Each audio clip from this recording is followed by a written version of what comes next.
that we sometimes get ashamed again because we don't want people to judge our past. Maybe it's not who we are anymore. But let me give you an example for myself right now. I know for myself, sometimes I've been ashamed to say I'm a pastor. Now, that might sound funny, all right? That might sound weird. Now, before I would say kind of tongue-in-cheek because I know I don't look like a pastor and I'm fine with that. However, this is for different reasons. So when my wife, the mother of my kids, left us 3 years ago, that was extremely painful, extremely difficult. And she was dealing with much sickness, things that were going on in her life, in her mind, in her head, that got real jumbled up. However, it wasn't because of any sin that was going on.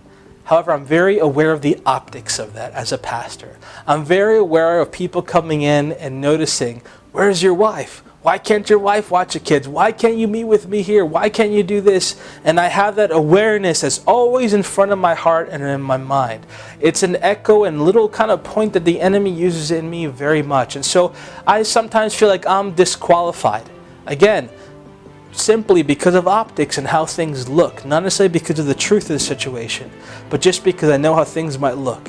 And I'm thinking, oh man, sometimes maybe I shouldn't be here with someone else or do this and that. That's a feeling that comes into play at times. However, I've gone to counseling about some of these things. I've had people that shared me words of God that directly hit that very thing.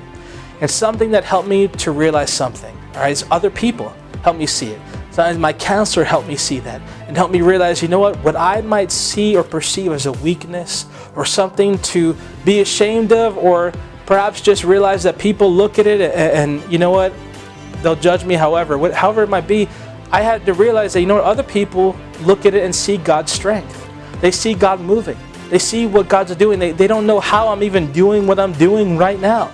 And they don't necessarily tag me for that. They tag God for that. And I'm fine with that.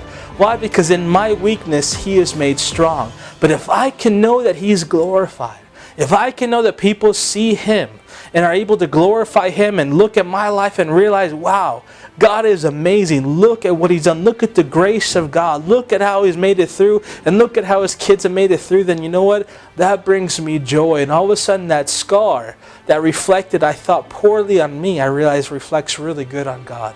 And I don't mind doing that. I don't mind talking about that. I don't mind sharing that. And so again, sometimes we're afraid of those scars in our life. And we need to realize that if we're ashamed, we realize that shame collides with the sound of belonging to God.